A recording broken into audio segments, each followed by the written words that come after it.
Ça doit faire au moins 30 ans qu'elles n'ont pas été lavées. Ça, c'est une question que je me suis posée pendant très longtemps quand je suis arrivée aux États-Unis. Comment on ouvre leur satanée fenêtre? Comment on fait pour nettoyer en fait? Parce que là, il y a une moustiquaire et elle est intégrée à la fenêtre et tu peux pas la bouger, la moustiquaire de l'extérieur. Ça sert un petit peu aussi de sécurité, tu sais. J'ai jamais eu la lucidité d'aller sur YouTube. Il y a une partie de satisfaction quand même là-dedans parce que ça n'a pas été nettoyé depuis 4 décennies, j'ai l'impression. Et du coup, tu vois vraiment le progrès. What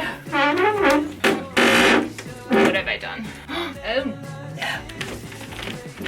Je te jure, les États-Unis, c'est pourquoi faire simple quand on peut faire compliqué. Voilà, maintenant, si jamais tu te demandais comment est-ce qu'on nettoie les carreaux aux États-Unis, bah t'as eu ta réponse. Y a pas de quoi. Est-ce que j'ai le courage de faire les 4? On va faire un break, je ferai le reste après. C'est ce dont j'ai réellement envie de parler. Le mariage. Punaise, qu'est-ce que c'était ouf. Qu'est-ce que c'était ouf. On part en lune de miel demain. C'est une micro-lune de miel. En fait, on fait 2 micro-lunes de miel. On part à, je sais pas, même pas 1 heure de chez nous en fait, dans un patelin paumé. Il y a genre rien du tout, il n'y a pas de magasin. Faut qu'on fasse nos courses avant parce qu'on va être dans une maison dans un arbre, au bord d'un lac et zéro civilisation à des kilomètres. Et je suis tellement impatiente. Ça s'est tellement bien passé. Le mariage, mais c'est tellement d'émotions. Attends, je vais sortir pendant que je suis en train de discuter, je vais sortir mon sac et je vais préparer mes affaires justement parce que vu qu'on part demain, faut que ça se fasse. Hein, je vais mettre quoi? Il va faire quoi? Il va faire comment ce week-end? En parlant de météo, la météo le jour de notre mariage était parfaite. On a eu un 26 degrés avec très peu de vent, du soleil, enfin genre le temps idéal. Début mi-avril, c'était un petit peu qui tout double en fait dans le Tennessee. Il peut faire absolument magnifique, il peut faire extrêmement chaud ou il peut neiger. Pluie, orage, mais il va faire chaud. Samedi, chaud, soleil. Dimanche, chaud, soleil. Yay. J'arrive. Je veux bien un truc. C'est le sac avec ma robe de mariage et j'ai des sous-vêtements là-dedans que je veux prendre. Prudence. C'est probablement un adjectif qu'on a rarement utilisé pour moi. Ça, c'est les sous-vêtements pour ma première robe. Je l'ai réessayé la dernière fois que j'ai été chez mes parents et ça fait trop bizarre. Look! J'ai des collants aussi, genre, je m'imaginais que j'allais porter des collants sous une robe à corset en 2012. J'arrive pas à comprendre en fait. Je la trouve belle, mais je me reconnais pas du tout là-dedans. Les chaussures que j'ai portées le jour de mon mariage, je ne rigole pas, à 24 heures, même pas, genre à 4 heures de mon mariage, je ne savais pas encore quelles chaussures j'allais porter.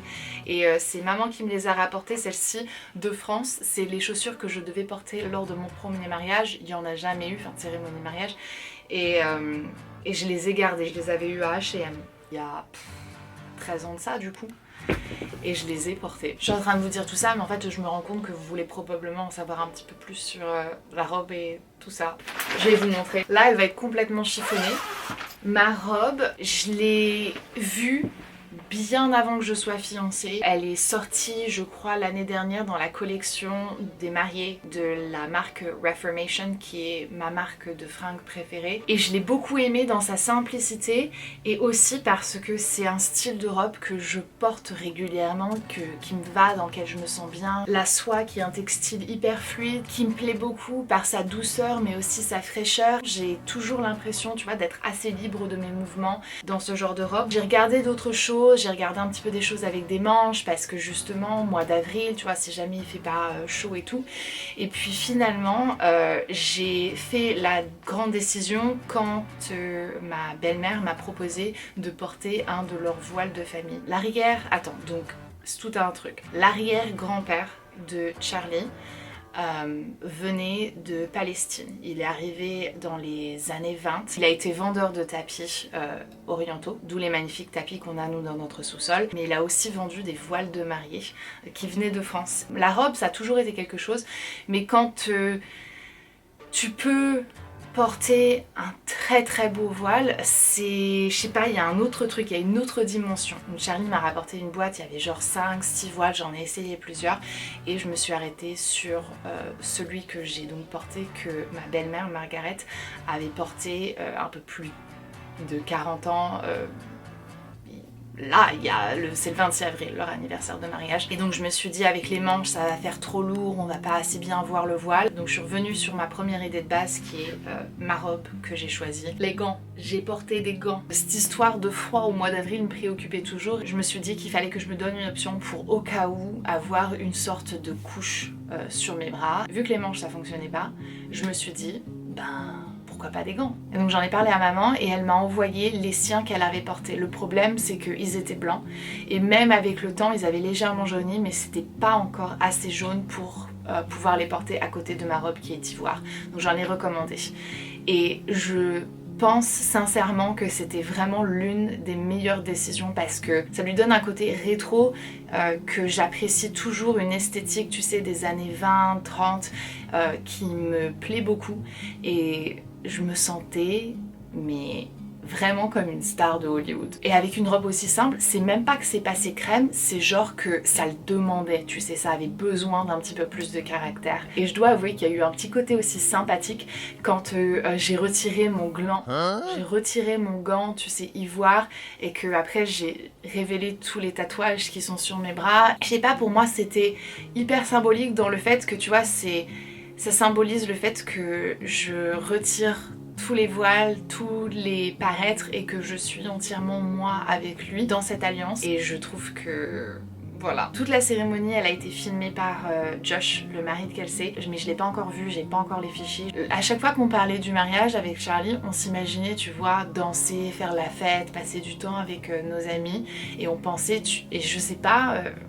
peut-être, tu vois, on pensait pas forcément à la cérémonie en elle-même. On se dit, ça va être un truc hyper rapide, tu vois, on n'est vraiment pas religieux, ni lui ni moi, donc on voulait pas quelque chose de grandiose et un truc qui dure 150 ans, c'était vraiment hyper court. C'était beau, c'était vraiment hyper beau et...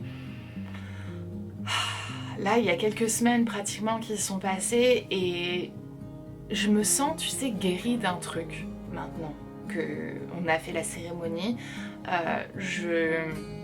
Je sais pas comment l'expliquer, mais toutes les choses, tout l'amour, c'est ça en fait, c'est pas les choses, parce que des fois j'utilise pas bien mes mots. Tout l'amour dont je rêvais avoir et ressentir un jour m'a été promis et m'est continuellement offert depuis même bien avant qu'on soit ensemble, parce que son amitié était tellement chère pour moi que... ça léger d'un poids et je me sens adoucie, tu vois, je sais pas, reposer à l'intérieur de moi. Il y a comme un truc qui s'est guéri.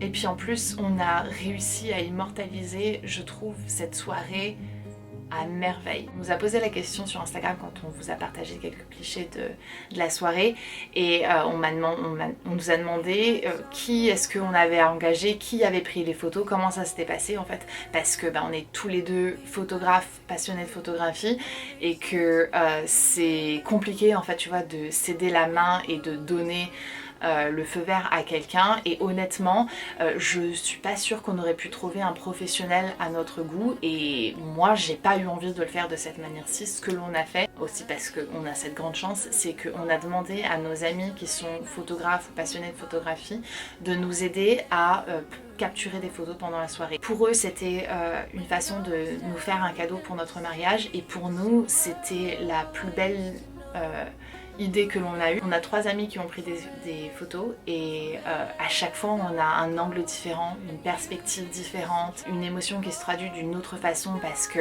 tu vois c'est pas la même perspective et c'est trop beau.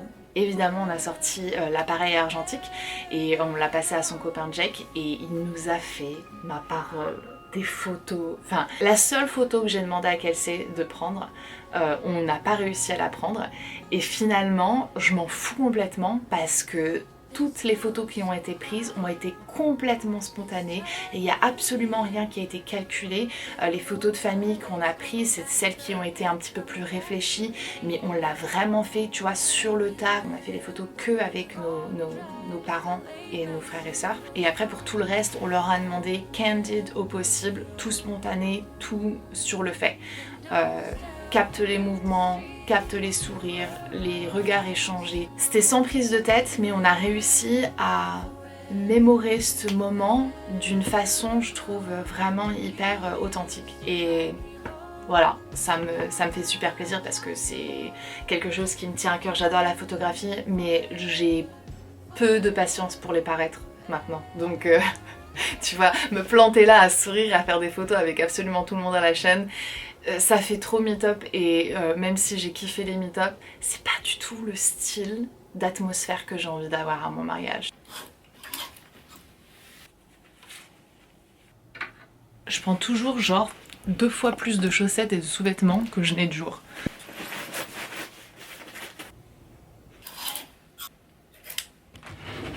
Est-ce que ça passe en robe aussi? Je suis en train d'attendre que l'eau des pâtes bouille. Bouille. Ça se dit pas ça. On est arrivé hier au milieu nulle part dans Tennessee et c'est magique.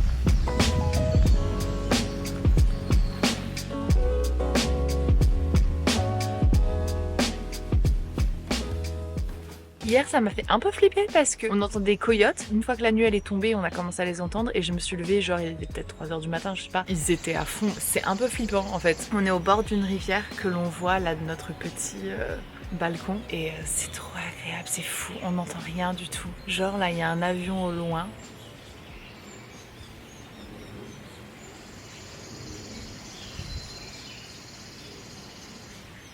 Regarde ma tresse là, ça ressemble à rien. On n'y est pas encore.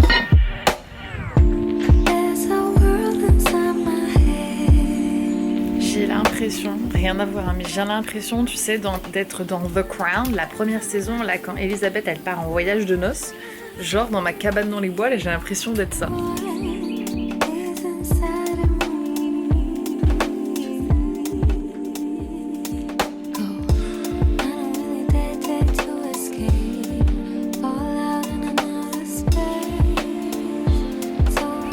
Bon appétit. Bon appétit.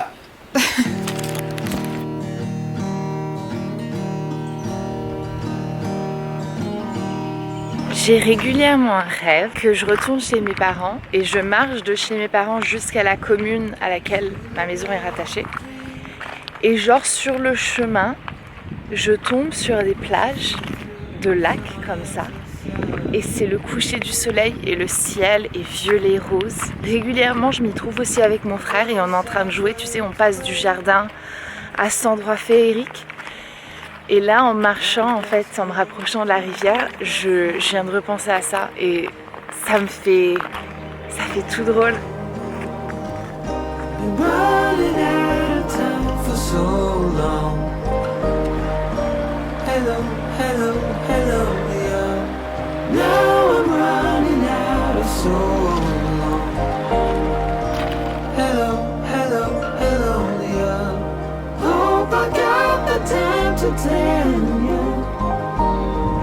C'est magnifique.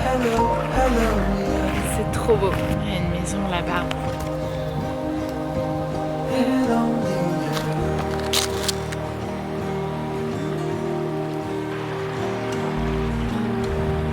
J'imagine qu'il doit y avoir un moment dans l'année où ça c'est complètement recouvert.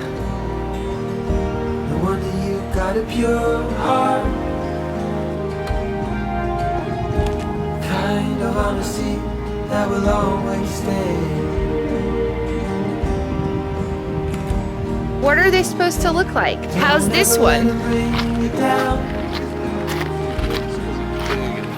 Okay. What? I'm sorry.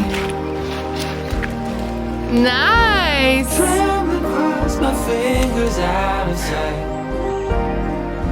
Hello, hello, hello, yeah. I was lost inside a maze of me. That smells so good. Hello, hello, hello, yeah. I stayed up and watched you till daylight. Hello, hello, hello, Leah. Hello, hello, hello, Leah. He looks like he's saying hello.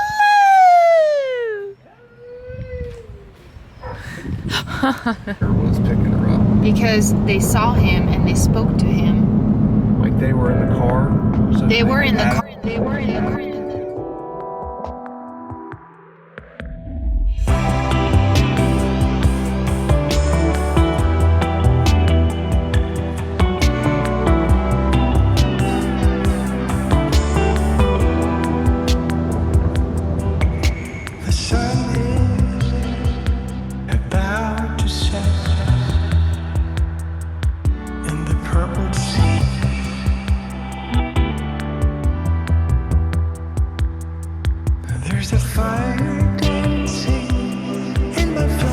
Yeah, it's gorgeous.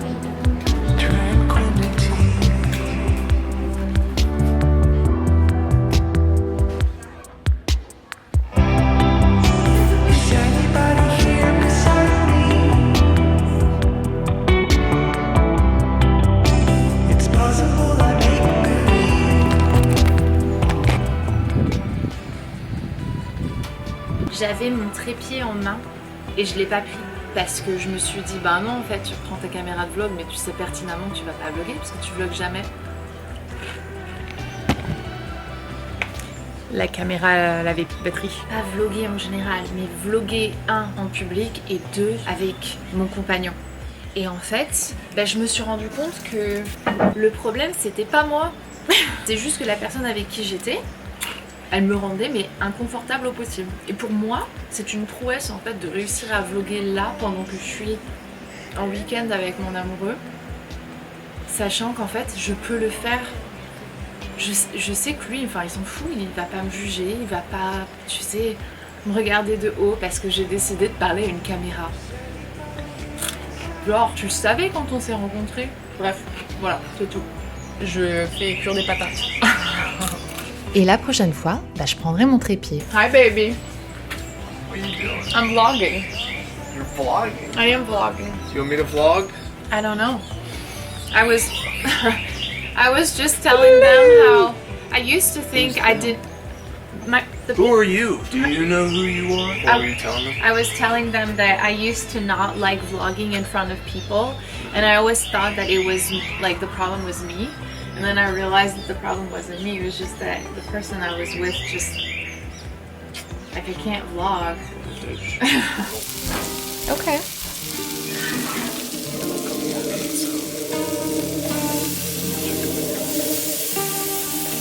Hi baby. Luna de noche, canto por ti. Il va falloir qu'on reparte là. Je suis juste trop dégoûtée. J'ai tellement hâte de revenir. Je vais amener Piot la prochaine fois parce qu'il y a des chambres en haut et enfin genre ça va la faire kiffer. Je l'imagine déjà jouer avec tous les cailloux là à côté de la rivière. C'est trop magnifique ici. On a passé un moment mais tellement agréable. Ça faisait longtemps que j'avais pas voyagé comme ça, tu sais, en toute quiétude et ça fait du bien. Ça fait vraiment du bien quoi. La première nuit elle était compliquée parce qu'en fait t'as tellement de nouveaux bruits. Les coyotes, genre les coyotes. Ouais, particulier ce cri. C'était troublant. Enfin bref. Je me suis imaginé des sketchs je me suis imaginé des dramas dans ma tête. Ça m'arrive souvent ça, tu sais. C'est pour ça que je ne regarde pas de podcasts de true crime ou de trucs comme ça parce que j'aime bien comment je les dis à la française. Au lieu de dire true crime, je les dis true crime. Je sais pas pourquoi. Je pourrais pas. Je vivrais ma vie dans une paranoïa constante. Bref, je suis contente quand même de rentrer à la maison, revoir Piot et les animaux et mes parents aussi qui partent mercredi. Ça va faire trop bizarre parce que j'appréhende, parce que là les 3 dernières semaines on était vraiment dans un tourbillon de trucs avec le mariage et tout. J'espère que ma peau va pouvoir enfin se relaxer un petit peu là parce que elle était en mode éruption. Et pour la première fois de ma vie j'ai pas ressenti le besoin de couvrir mon acné et donc ça aussi c'était... Voilà, c'est tout. Merci d'être passé.